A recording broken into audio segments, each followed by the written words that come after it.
Glenn Otters here, and welcome to my first ever Call of Duty Black Ops Cold War history video, in which I'm going to break down some of the history behind the Cold War to coincide with the release of Call of Duty Black Ops Cold War. Enemy has Alpha.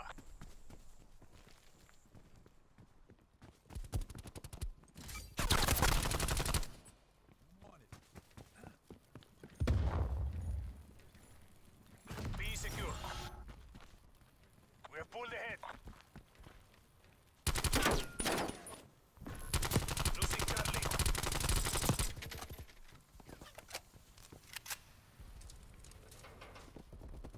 We lost Charlie.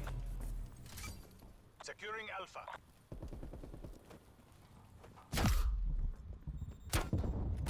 Alpha lockdown.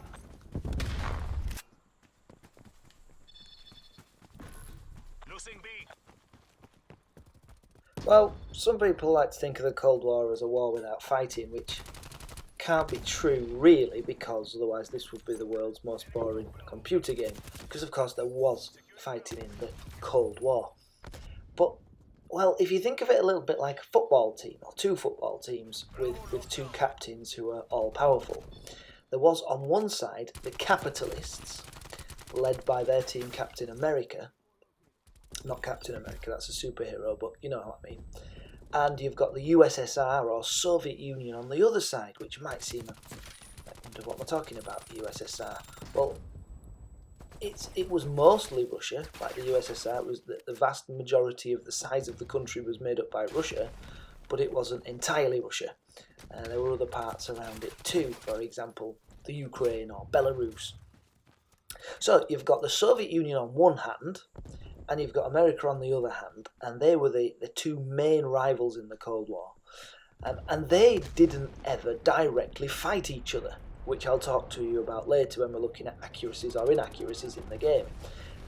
But they did have lots of other sort of countries on their side, if you like, and there were many wars within the Cold War, even if America and the Soviet Union didn't fight each other. Why didn't they fight each other? Well, largely because each side, each of America and the Soviet Union, had an eye-wateringly large amount of nuclear bombs not long after the Cold War really got started. You know, historians can't even agree when it started, or when it ended, or generally how long it lasted. I've said to you guys before, if you've ever been in any of my lessons, that history is not a story, it's just one great big argument. Nobody knows exactly what happened, they just argue over what they think is exactly what happened. And in terms of the Cold War, it's massive because they row all the time about how long it lasted, when it started, even if it lasted for a big chunk of time. But it began, generally accepted, just after the Second World War, and it lasted until the late 1980s. Probably 1989, but again, historians don't entirely agree on when it ended. But it was in 1989 when the Soviet Union itself collapsed, and that's why some of you are probably thinking, what on earth is this Soviet Union business all about? And it broke into the different countries that we see today, like Russia, the Ukraine, and so on and so forth. Anyway, let's watch a little bit more footage of this first map.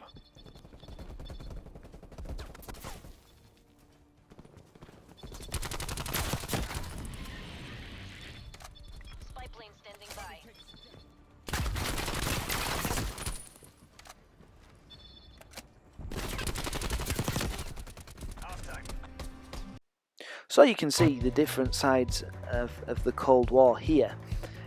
This is a map from the Cold War world, and you've got on the one side the blues, which are the capitalists, led by America, and you can see in the red the communists, or not necessarily communist countries, all the ones in red, but they're the countries which were sort of allies of the Soviet Union, of the communists. On the other side, and in my first go at Cold War Call of Duty, this weekend on the PlayStation, when they've let you have a little go, one of the maps is Moscow. So we'll have a look at that next.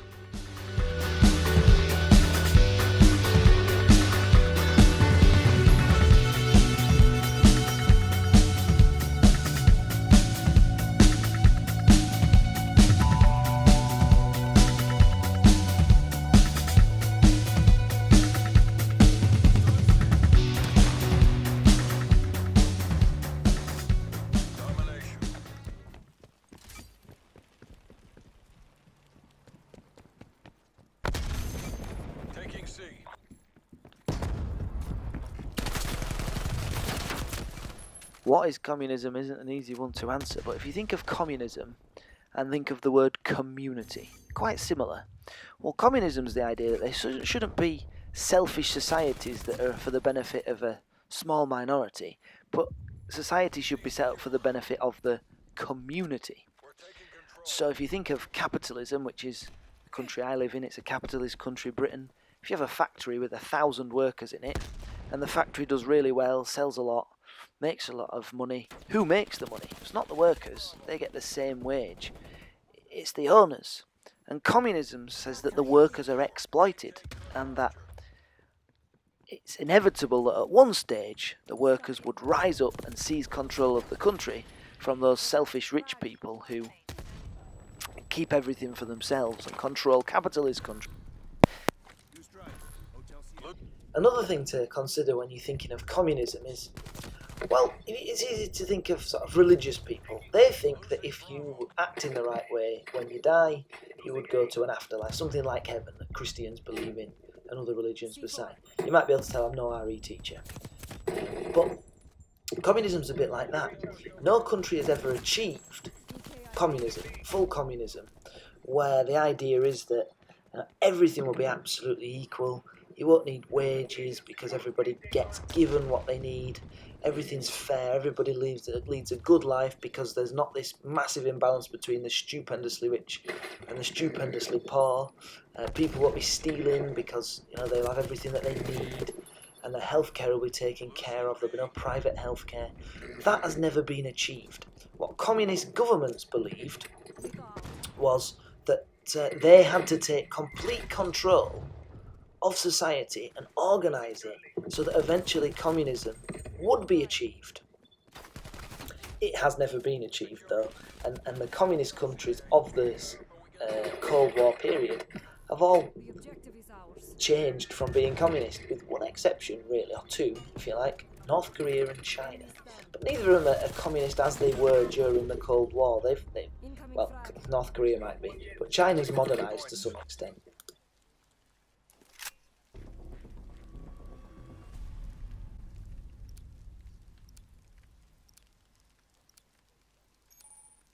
Secure the objective.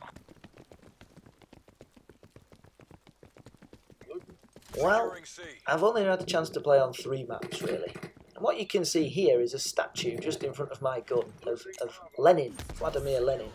He's the man who led the Bolshevik Communist Party to overthrow the Russian Tsars, which were the Russian kings, seize control of the country and make it communist. And if you went to the Soviet Union during the Cold War, you would see statues of Lenin around the place. And you would see him in statues often portrayed as the leader of the workers, helping the workers, the working classes of Russia to achieve a better state. And you can see statues of him there with the workers and a soldier, I think, on one side, leading them to this state of communism where things would just be much fairer for everybody generally. And what you can also see there is the Soviet Union flag, which you would obviously also see all over the place. You can see an astronaut there, and during the Cold War there was a space race between the Soviet Union and the United States of America, a space race that the Soviet Union for a while was winning because they got the first man into space and brought him back safely in Yuri Gagarin, and they were quite proud of that. And they would have imagery around the place to remind the Soviet citizens of how proud they should be of being this leading communist state in the world. The other maps I've played, I should say actually, there was never any fighting in Moscow. That is not entirely accurate. In fact, it's not at all accurate. Because as I've said, the Cold War, you can think of it as a war without fighting between the two main enemies. It had everything else. It had an arms race, it had propaganda, but it didn't have the fighting between those two main enemies. Take a little break so you can watch a bit of gameplay from Moscow.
Now, I've also played the Miami map, which is Miami in Florida in the United States, and again, there was no fighting going on in Miami in the United States, so it really isn't historically accurate in terms of those locations.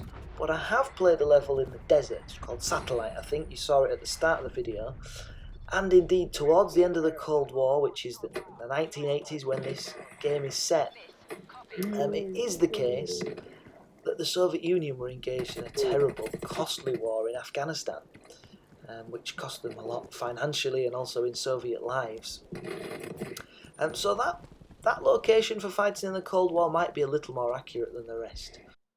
So I guess that's it from me for a while, because Call of Duty Black Ops Cold War doesn't actually get released until November, but when I do get my hands on the full game, I'll start by telling you about how the Cold War started in the first place, as well as exploring some of the other maps and looking at the history behind the game. That's if anybody cares and wants me to. So if you do, just click on the like button down the bottom and let me know. Thanks very much for watching. Bye.